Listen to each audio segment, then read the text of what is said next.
So the big question is, how do you know if you've got the right information out of the sources? The sources meaning the Tanakh, the scriptures. Because everything has to be based on and has to be able to track back to psukim, to verses in the Torah. How do you know that you've understood what the Torah is saying correctly? The right information. How do you extract the correct information out of the sources? No, I'm saying, if I make a statement, whatever that statement is, and say this is the halacha or this is the Jewish view of, how do I know that I've understood the original source correctly, the original source being the Torah? So for example, the Torah tells us that you should write them on the doors of your house. How do I know that my interpretation that means a mezuzah, which is rolled up in a scroll that goes on the right-hand side? How do I know that that's the correct interpretation? So there have to be methods. Yeah, it's not all of that. What's that? Where do we know? It's not that. So we have to have methods, correct? But that's terminology. We're not looking here for the terminology. We're looking here for the method, even though we will use some examples perhaps of terminology as we go. So what are the methods that we're using I told you you're going to like this one, in order to extract information out of the Torah? Now, every single morning in our davening, in the mornings at shul, so every single morning at davening, we have a paragraph that we read that goes, how does it go? I'm not going to say it, but Rabbi Yishmael Omer. Yes. Rabbi Yishmael says, "B'shloshas amidas haTorah nidreshes." There are 13 methods that we can use in order to nidreshes. What's nidreshes? To darshan, to extract out of the verses what the message is that the verses are teaching us. However, even though Rabbi Yishmael says there are 13 methods that we are going to use, you'll notice there are only 10 on this page. And the irony is that these 10 actually incorporate even more than just the 13 Rabbi Yishmael speaks about. Now that might sound strange. How could you have 10 that equals more than 13? That's because these are headings. That's because these are headings, and under certain headings you'll have multiple methods that are taught either by Rabbi Yishmael or by some of the other sages, or some that are not taught per se.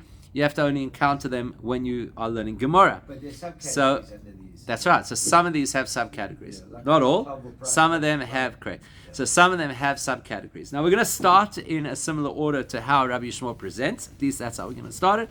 And we're going to start with the one that is probably the most well-known out of all methods that we use in the extrapolation of information, and that is what we call a kal vachomer. Okay? So for many people, kal vachomer is I recognize that's the one that I know, and there's a certain excitement that goes with it. Now, because I can understand it in English. Okay, what's it in English? But even more so. Oh, how much more so? Yes. So it's so funny because when you speak to people who've studied in yeshiva and you ask them to translate kal vachomer, they tell you that kal vachomer is how much more so. It's how much more so, which is a bit of a funny way of saying things.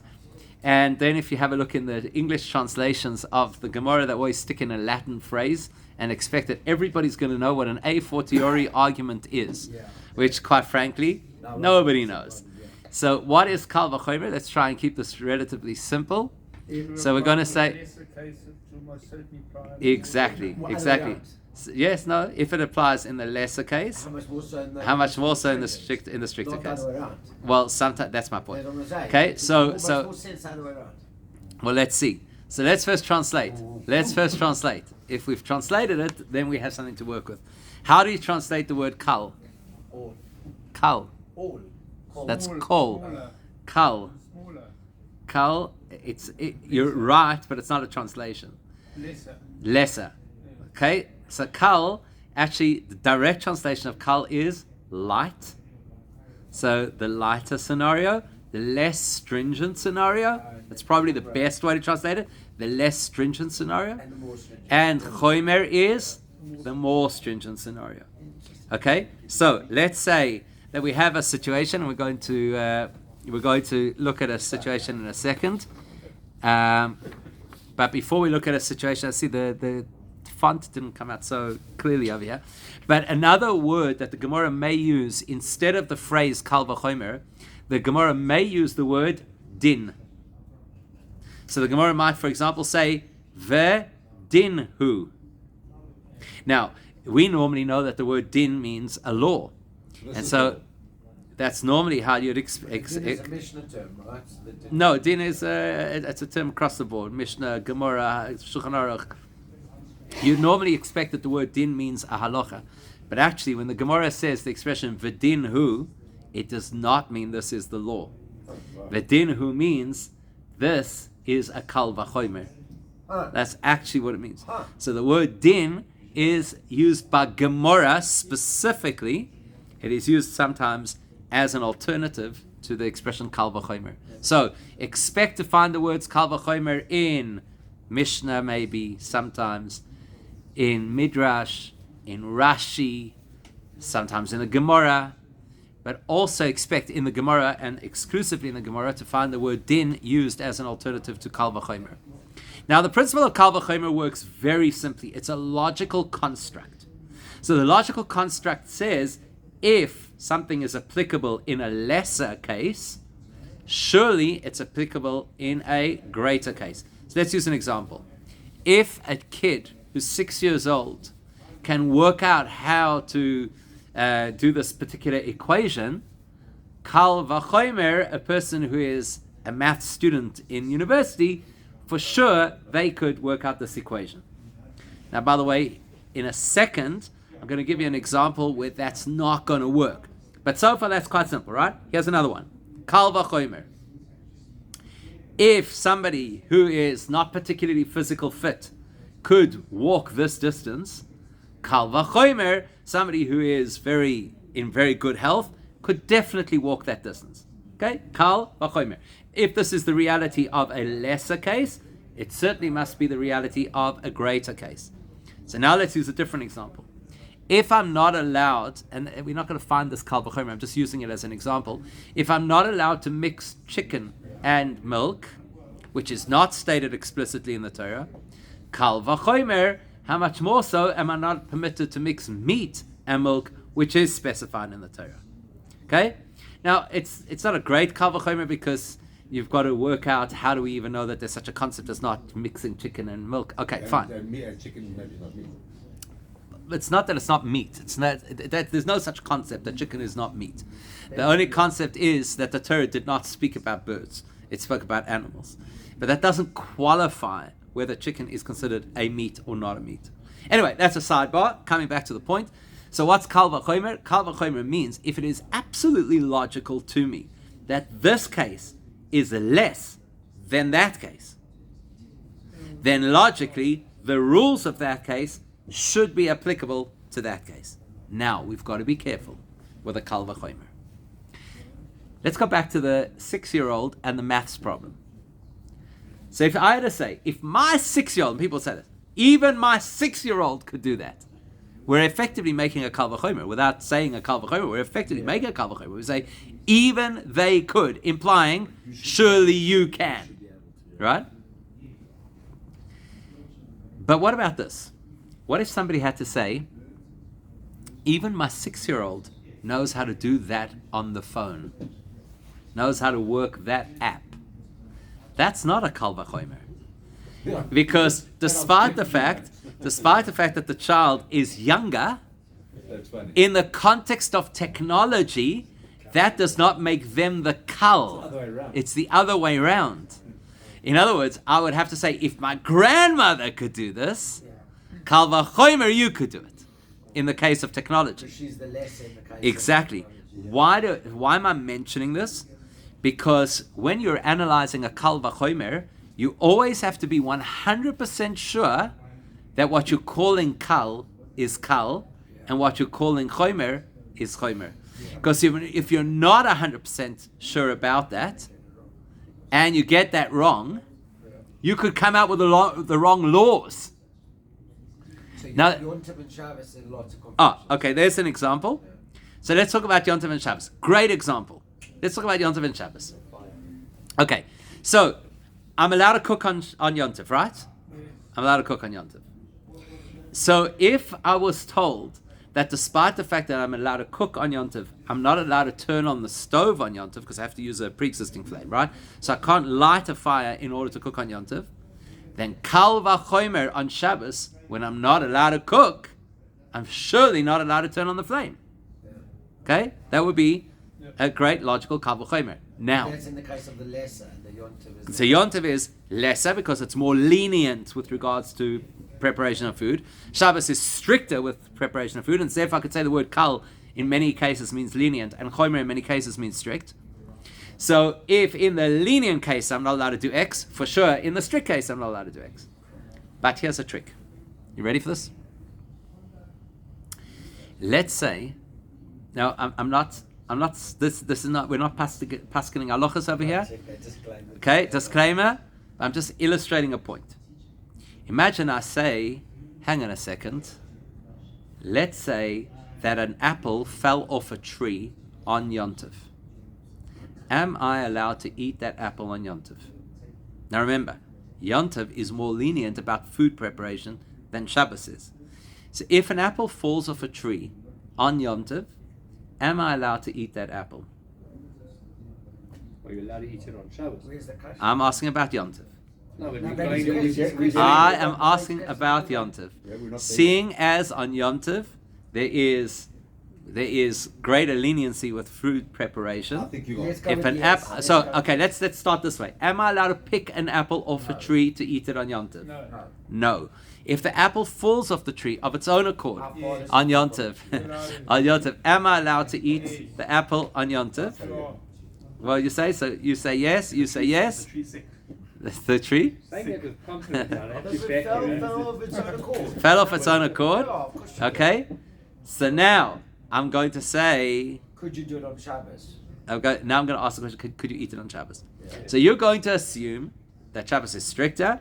Therefore, you're going to assume that only on Shabbos you're not permitted to eat that apple because the laws of Shabbos are stricter with regards to production of food. And on Yom Tov it's more lenient. And so I'm going to want to conclude, for example, that on Yom Tov I'm allowed to. So somebody comes along and says, on Yom Tov you're not allowed to eat an apple that fell off the tree of its own accord on Yom Tov. In my brain I'm going to say, kal vachomer. If I'm not allowed to eat that apple on Yom Tov when it fell off the tree, I'm definitely not allowed to eat it on Shabbos if it fell off the tree. That's what you said. No. I'm saying somebody now tells me the halacha. They actually tell me the halacha. The halacha is that if an apple falls off a tree of its own accord on Yom Tov, I'm not permitted to eat it. I am now applying the logic of kal vachomer, which says that the laws of food production on Yom Tov are much more lenient than food production on Shabbos. So if in spite of the leniency, I'm still not allowed to eat that apple on Yom Tov, then surely I'm not allowed to eat it on Shabbos. That would be a kal vachomer. Except for the reason I'm not allowed to eat it. Except for? The reason that I'm not allowed to eat that apple. What's the reason I'm not allowed to eat that apple? Because of something that is called muktzah. Now, we use the word muktzah in Shabbos in a totally different context. But muktzah on Yom Tov means this. That's Gazera. No, it's not a gzeira. Muktzah on Yom Tov means if as Yom Tov came in, something was in a state that I could not use it on Yom Tov. So when Yom Tov came in, this apple was on the tree, and I'm not permitted to pick the apple from the tree on Yom Tov. That now designates the status of this apple as being forbidden for the whole Yom Tov. It is a unique law about Yom Tov. So now my kal vachomer no longer applies, because I can no longer say in this case that Yom Tov is the lenient case and Shabbos is the strict case. Because in this case, Yom Tov has its own unique law.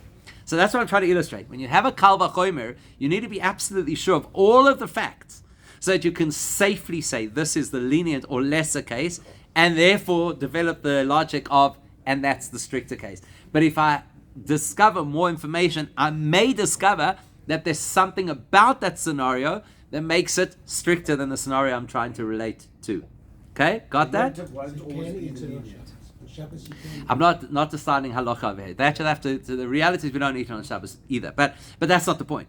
The point is that you cannot make the logical jump from Yom Tov to Shabbos. And day one, day two, that's all known as well. Okay, that's a different concept in But halacha they're altogether. called vachomer there as well. No, Maybe. You're not chutz la'aretz. Maybe. Okay, but I don't want to get into a million examples because it's just going to obviously, distract us. Okay, so now, are you ready for this? Let me ask you: does this work as a kal vachomer? If my 6-year-old can lift 20 kilos of weight, kal vachomer, I could lift 40. Is that a kal vachomer? No. Huh? It's got to be like with like. It's 20 and 20. Okay. No, but it's more. You can't just add I 40. think it You could can't be. just It make could an be. addition. Of course, you There can lift is more. logic to say Yeah, it could be. that not only kal vachomer can I lift the same, there is logic in certain situations to say that perhaps I could do even more because, right? So let's say, Or you injured and you can't. fine, so that's a factor, but I'm just saying there is logic to suggest that when I'm developing a kal vachomer, not only will I say if X can achieve a particular objective, then Y, who is bigger, stronger, more capable, etc., they should be able to do more, right? Okay? So if a weak person can lift 20 kilos, kal vachomer, a strong person should be able to lift 30 kilos. There is logic to say that. And sometimes the Gemara will attempt something like that, and the Gemara may, not always, may respond with an expression called dayoi. What can you hear? What can you hear in that word? Dayoi? Dayenu, right? What does that mean? It's enough. It's enough. And the full expression is dayoi lavoi min hadin liyois ke nodoin, which basically means it's enough to use the kal vachomer to say that the stricter case will have the same laws. Dayo, it's enough that it should have the same laws as the lenient case that I'm learning from. Let's not stretch things over here and make the law stricter because I'm dealing with a stricter case. So 20 kilos. You could say for sure. Exactly. 20, So 20. dayo, it's enough to say if my child could lift 20 kilos, I could lift 20 kilos. Yeah. That's fine. Don't jump to the conclusion that just because they could lift 20, I could lift 40. So sometimes the Gemara will invoke the dayo principle and say, look, don't overestimate the kal vachomer impact. Okay? So essentially, if we had to summarize what we know so far, kal vachomer is a logical leap, which says that makes sense, therefore it makes sense in a more likely. By the way, it doesn't only have to be a stricter case; it could be a more likely scenario, right? So if in an unlikely scenario this could happen, kal vachomer could happen in a likely scenario, right? And sometimes the Gemara will do exactly that. So, for example, there are certain halachas that are decided based on statistics and based on probabilities. So, if in an unlikely case we've seen this happen, kal vachomer, we could expect it to happen in a likely case. So, kal vachomer can operate in various fashions, but it's always using a logical construct that says we're going to start at a lower base and then elevate ourselves to something which is higher or more challenging. We've also seen that there could be a limitation on the dayo, two limitations. The one is if the kal case has something about it which I hadn't thought about, which actually makes it in its own respect a stricter case, I don't have a kal vachomer anymore. And the other thing I have to know is sometimes kal vachomer means I cannot stretch more than the original. Okay? Now, a few other things we have to know. Ein oinshin min hadin. Very valuable principle. Sometimes what the Gemara is talking about is to work out if a person should be punished. Now, we're not talking over here about financial reparations. We're talking about punishment, which is lashes or the death penalty. That's what we call punishment. Ein oinshin min hadin. The courts cannot apply a punishment to somebody based on a kal vachomer principle. So, in other words, let's use an example. Let's say that it's a capital offense to kidnap, which it is. Right? The Torah says clearly that thou shalt not steal in the 10 Commandments, which actually is the prohibition against kidnapping, and we will learn that from principle number 7. Okay? Principle number 7 will explain how we know that when it says do not steal, it actually means do not kidnap.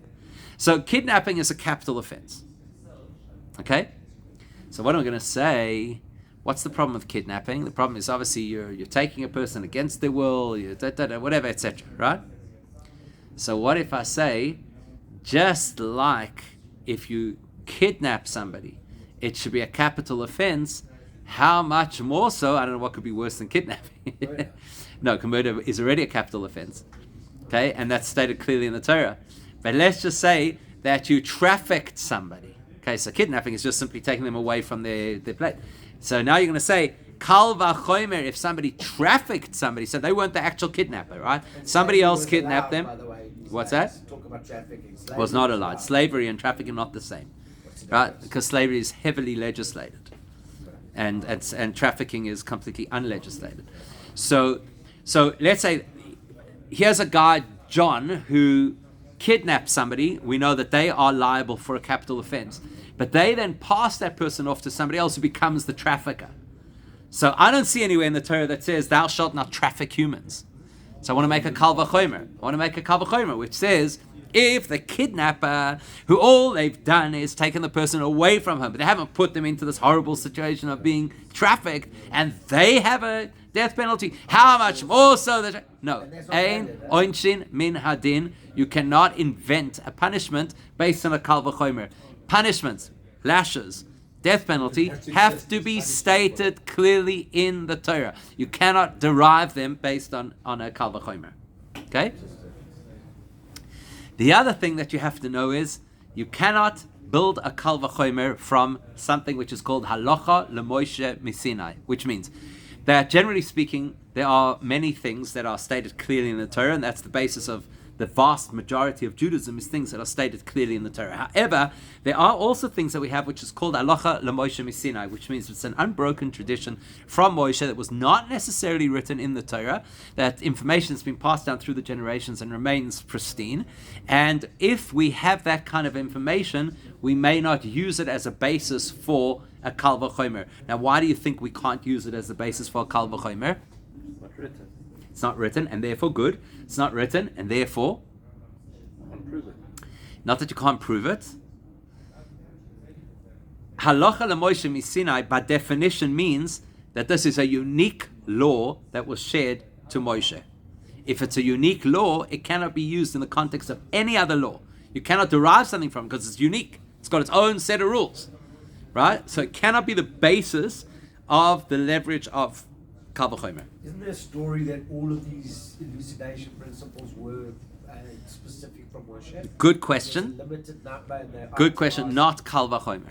Kal vachomer is specifically a logical principle that as long as the logic bears up, we can accept it. As opposed to the next one, not all of them, because you'll see some are, some aren't. But as opposed to the next one, which we're going to start right now, Gezerah Shava can only be effective if it has an unbroken tradition of its source. Okay, so you can literally, and it's interesting because they're always juxtaposed. You always have kal vachomer, and then you have Gezerah Shava introduced as the next methodology. Kal vachomer is completely dependent on logic, provided you play within the rules. So the rules are that you can't say kal vachomer if the kal is not really kal for whatever reason. You cannot say a kal vachomer in order to punish somebody. You cannot say a kal vachomer based on halacha leMoshe miSinai, and a kal vachomer might not stretch things beyond the original. In other words, dayoy, the principle that you can't add on extra to the result because you're comparing cases. I want to ask you, like the Gezerah Shavas and the ones that are halacha shel Moshe. Okay, so I wouldn't call them halacha leMoshe miSinai, but they have to be mesoira. Mesoira means there has to be a tradition that was passed down through the generations. I'm saying, were That- they items that were revealed inside Sutra? They had to have been revealed at some point to Moshe, because whoever is teaching this Gezerah Shava would have to have heard it from his teacher, heard it from his teacher, eventually all the way back to Moshe. But it wasn't an insight, like a draw, I'm not sure what level, where the Tzaddikim would get like a, You like later on in history. yeah, like I don't think so. revealed, Don't think so. Gezerah Shava is something that was there from day dot. So there were no secret revealed. No. Okay. All right. What is a Gezerah Shava? 100%. It's a hyperlink. That's really what it is. Okay? So a Gezerah Shava means this. Let's first translate it, just like we did with kal vachomer. We translated the words first, just to give us context. So let's translate the words Gezerah Shava. What's a Gezerah? A decree. You know why that's important?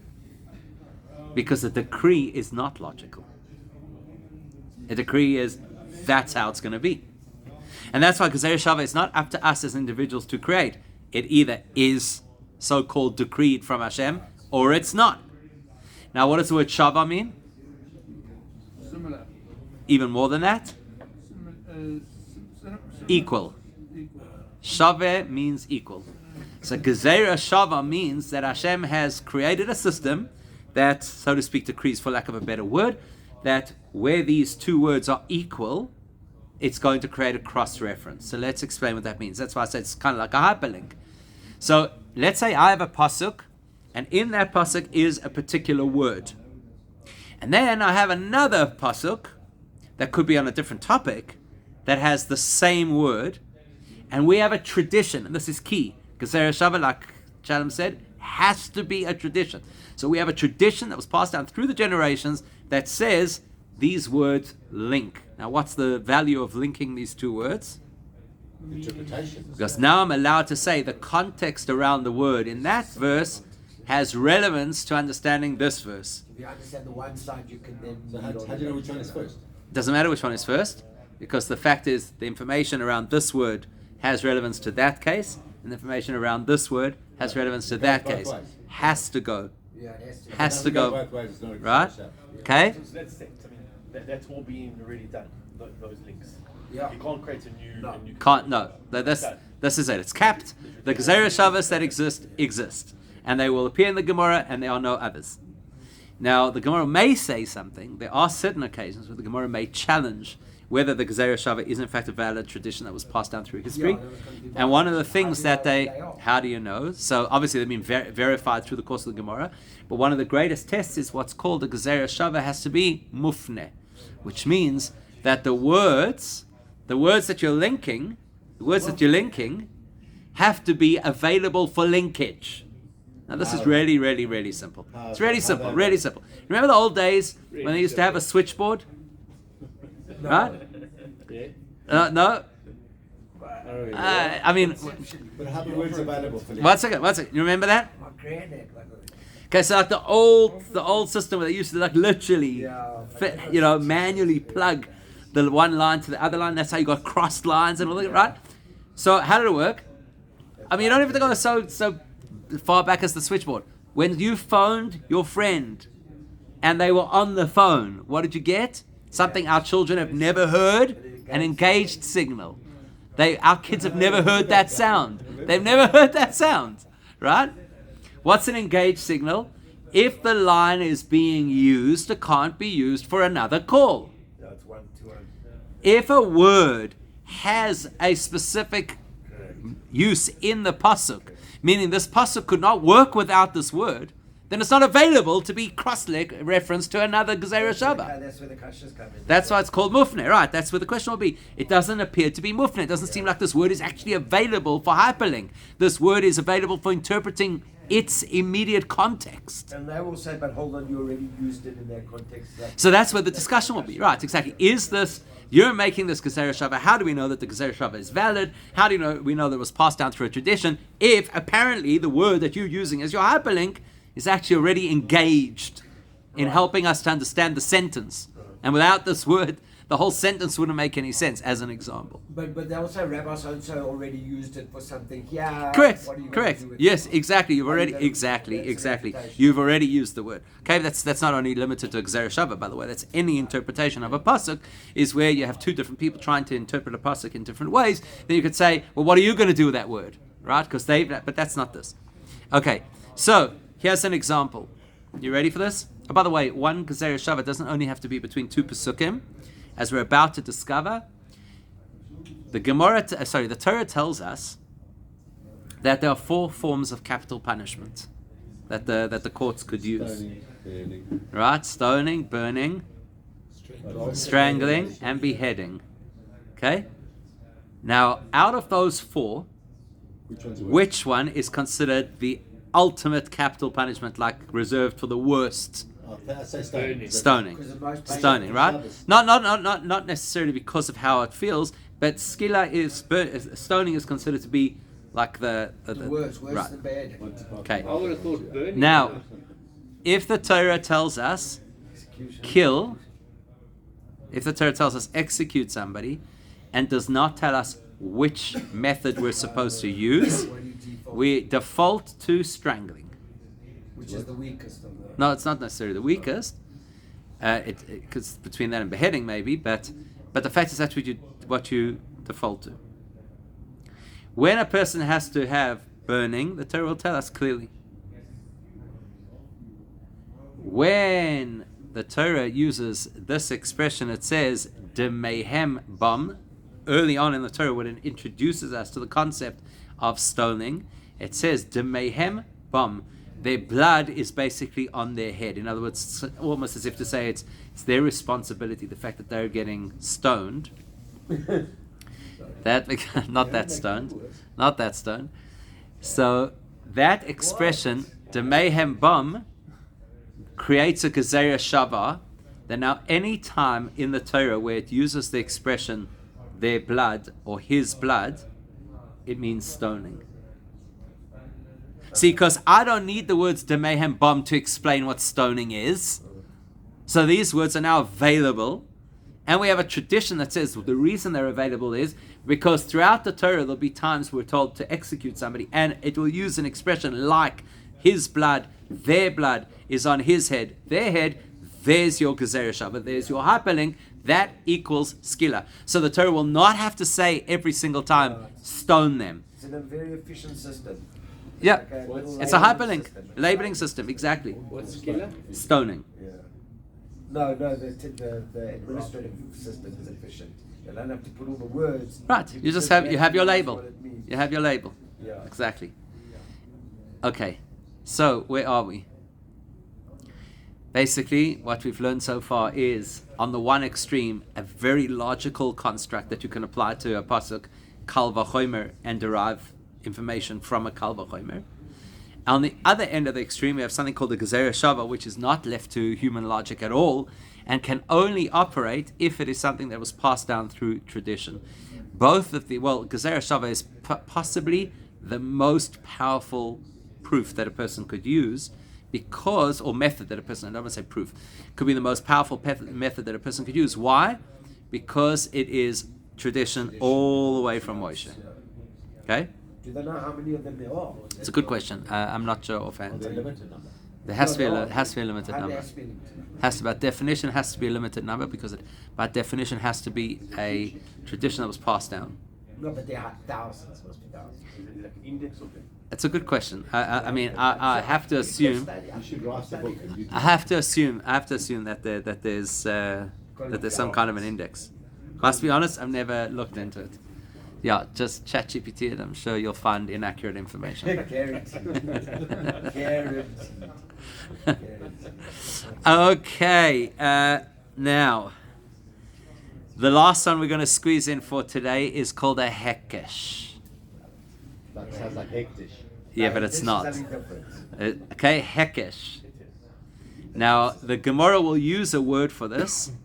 The Gemara will use the word makish x le y. Right? Makish x le to y.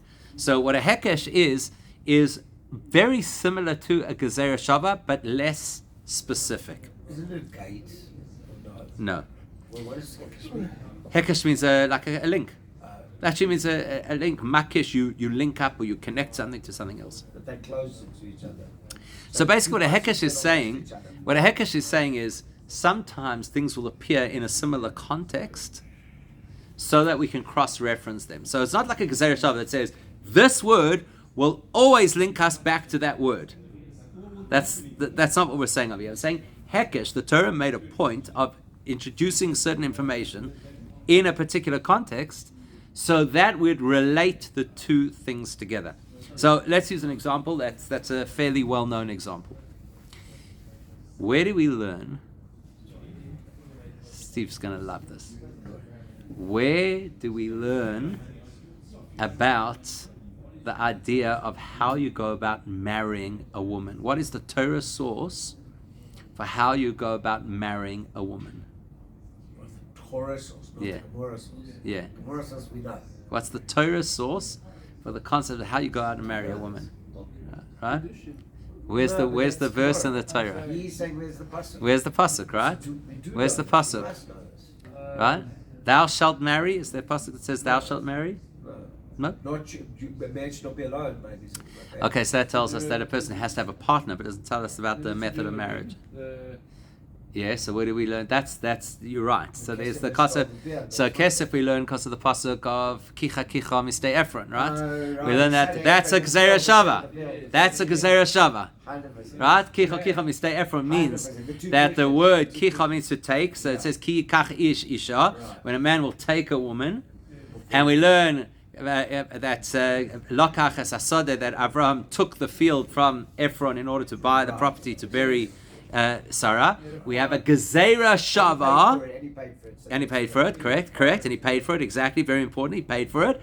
So we have a gezeira shava, we have a tradition that says, because the word over there was to take the field, and here the word is to take a wife, from there we learn that you take a wife by giving her something of financial value, just like you take the field by paying for it. So that's a gezeira shava, excellent.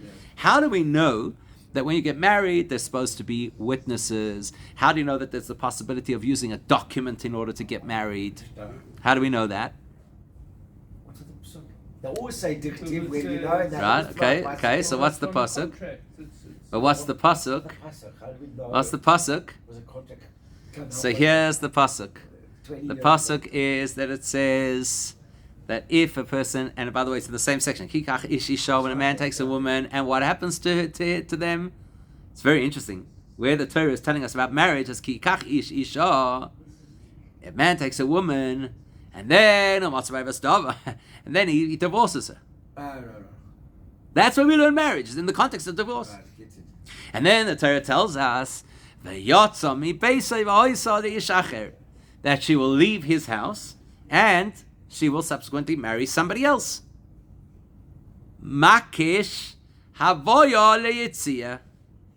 So the Gemara says we're going to link up. Makish means to link up the word vahoisa, which is that she's now going to remarry, to the word vayotza, which is that she's going to leave her original husband through divorce. How does she go out? That's the. So how does which way? What does the Torah give us the information about? Does the Torah in this context? Does the Torah give us the information in that paragraph about how to get married or how to get divorced? Divorced. Because of Los Sefer Krisus, he has to write a document. And he has to give it. He has to give it to her personally. From here, we learn that when it comes to marriage, you have to give it to her in her hand. Right, you have to. That there's the possibility. You can have an agent for that. Still, you can have an agent for divorce also. Yeah. You learn it from divorce. That is called a hekesh. What the Gemara has identified is that the Torah chose to teach us two laws in proximity. Why would they do such a Okay, that's a good question. Learn to escape. Gittin comes before, that. Correct. Gittin comes before Kiddush. Gittin comes before Kiddush. I'm going to come back to that in a second. Let's just finish the thought. So, Hekesh means the Torah decided that it's going to present marriage and divorce in the same sentence. Why? So we could learn some of the laws of marriage from the laws that are explained in the Torah about divorce. That's not a Gezeira Shabbat. It's not word linkage. That's context linkage. Because the Torah put these two halachas in the same sentence, that's because there's crossover between the two halachas, certain of the things that apply in divorce, like, for example, giving it to in her hand, and the fact that they have two witnesses, etc. We extrapolate that to refer to marriage as well. These are also limited ideas, they specific Torah Shabbat there from Moshe. You're not necessarily. A hekesh is a lot more flexible, but a hekesh has to have a basis, and we can't just thump suck a hekesh. It has to have some kind of a basis. By the way, just to your point, and we'll end off with that, just it's a little bit off topic, but it's an interesting one. Why does the Torah derive marriage from divorce? And for that matter, how come in the Gemara, or in the Mishnah for that matter, it first does the tractate of divorce and only after that the tractate of marriage? So the simplest explanation is because if a person wants to have a successful marriage, the first thing that they have to do is they have to divorce themselves from the self-interested life that they used to live before that. Right? Because who are we married to before we get married? We're married to ourselves and our needs and our expectations. That's such a word. But then there's a spiritual word that goes deeper than that. And that is that the word that we use in Hebrew for marriage is Kiddushin, which comes from the word Kadosh, which is holy. And it describes not only the relationship between a man and a woman in what they call holy matrimony, but actually it also describes the relationship between us and Hashem. So if a person wants to have Kiddushin, if a person wants to develop that holy relationship with Hashem, first you have to divorce yourself from the hedonism of this world. Because if you're caught up in this world, it's very difficult to have that sense of holiness. Therefore, Gittin comes before Kiddushin. We're Okay? going to now to the guys, we're going to give that for. There you go. It's a great for an engagement.